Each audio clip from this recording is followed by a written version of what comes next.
प्यारे बच्चों, बड़ी माँ की कहानियों में आपका स्वागत है। आज की हमारी कहानी का शीर्षक है माँ, महिमा और मिट्ठू। काकी, पिताजी नहीं मानेंगे। उनसे ये सब नहीं होता और इसे मैं कहीं छोड़ नहीं सकती। काकी, कुछ तो करो। कुछ दिन रख लो इसे। कुछ ठीक हो जाए तो छोड़ देना, नहीं तो काकी ये मर जाएगा। तुम्हारी बात ठीक है महिमा, पर यदि ये मेरे घर में रहा तो इतने घूमते जानवरों के बीच जरूर नहीं बचेगा। तुम घर ले जाओ, मैं तुम्हारे पिताजी से बात कर लूंगी। महिमा अपने नन्हे हाथों में रुई के फाहे में उसे सहेज कर घर ले आई। घर आकर माँ के आगे अपने नन्हे हाथ खोल दिए। माँ की आंखें हैरानी से फट गई। ये महिमा कभी बिल्ली का बच्चा, कभी नन्हा पिल्ला, कभी कुछ भी घर उठा लाती है पालने के लिए, पर पिताजी किसी प्रकार के पशु या कोई और जीव को नहीं रखने देते।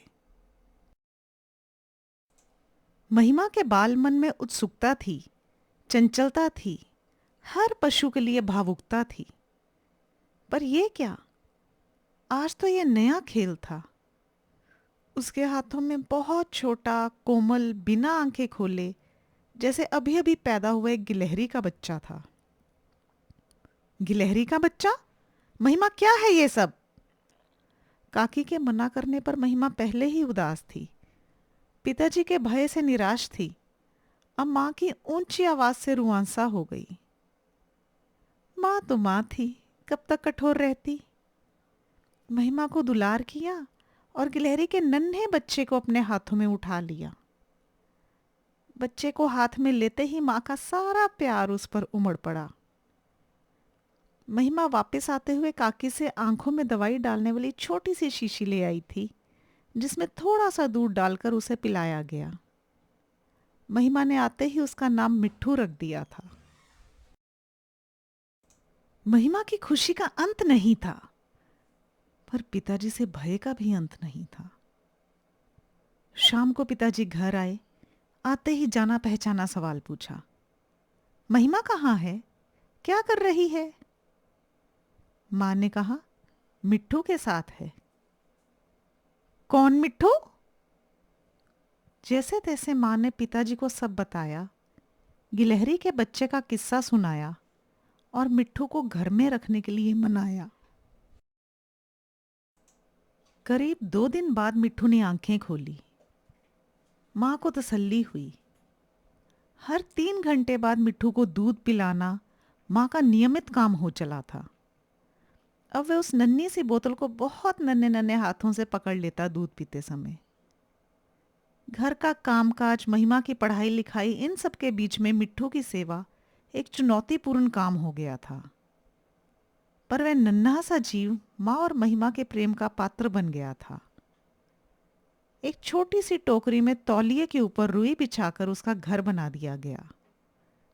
धीरे धीरे माँ मिट्ठू से और मिट्ठू माँ और महिमा से पूरी तरह हिल मिल गया था।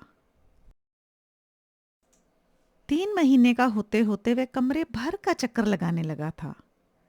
पर्दे पे सर सर उतरने चढ़ने लगा था। बादाम, सेब, टमाटर, मूंगफली, रोटी का टुकड़ा सब खुशी खुशी खाने लगा था। माँ महिमा को मिट्ठू की और मिट्ठू को इन सब की आदत हो गई थी। पर पिताजी अभी भी मिट्ठू से कटे कटे रहते थे। कभी छुआ तक नहीं था। ऐसा नहीं था कि पसंद नहीं था मिट्ठू, साथ रहते रहते आदत तो उन्हें भी हो गई थी, परंतु अपने जीवन में किसी का हस्तक्षेप उन्हें पसंद नहीं था। और मिट्ठू तो जीवन क्या, हर जगह ही फुदकता फिरता था। कभी महिमा के सिर पर, पीठ पर, बाजू पर, सब जगह सरपट दौड़ता था। मिट्ठू माँ का अंतरंग सखा हो गया था। माँ पूजा करने बैठती तो पूजा घर में धमक जाता। घर की झाड़ पोंछ करती तो कंधे पर बैठ सारा नजारा देखता। सर्दी के मौसम में माँ की कोट की जेब में छिप जाता और घंटों बैठा रहता। पर्दे के साथ एक लकड़ी का छोटा सा घर बनवाकर टांग दिया गया था, जिसमें रात को मजे से सोता। बड़ा हो गया था तो माँ ने उसे छज्जे पर छोड़ना शुरू किया। कुछ समय बाहर रहता, फिर शाम होने से पहले घर वापस आ जाता। एक शाम धुंधलका होने लगा, पर मिट्ठू वापस नहीं आया। माँ और महिमा नीचे पार्क में गए थे, पिताजी घर पर थे। अकेले मिट्ठू का इंतजार करते करते उन्हें घबराहट होने लगी। बाहर पौधों में, गमलों में, बनेरी के पीछे सब जगह ढूंढा, मिट्ठू नहीं था। माँ और महिमा घर आए तो पिताजी को बेहाल पाया। मिट्ठू का डर उन्हें सता रहा था कि कहीं किसी जानवर ने मार दिया तो, इतनी देर से भूखा हुआ तो, कहीं डर के छुपा हुआ तो। घर आए माँ और महिमा को देख पिताजी चिल्लाए, मिट्ठू नहीं मिल रहा, क्या हुआ होगा उसे, ठीक तो होगा ना? माँ धीरे से मुस्काई, अपनी कोट की जेब से मिट्ठू को निकाला और उसकी टोकरी में बिठा दिया। माँ बोली कि आपको परेशान ना करे, इसलिए साथ में नीचे ले गई थी।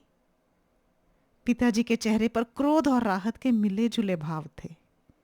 फिर अचानक तीनों हंस पड़े इस सच्चाई पर कि मानो ना मानो, पिताजी को भी मिट्ठू से लगाव हो गया था। अब हर शाम मिट्ठू पिताजी की मेज पर फाइलों के बीच बैठ मज़े से मेवे खाता और पिताजी भी उसे देखकर हल्का मुस्कुरा दिया करते।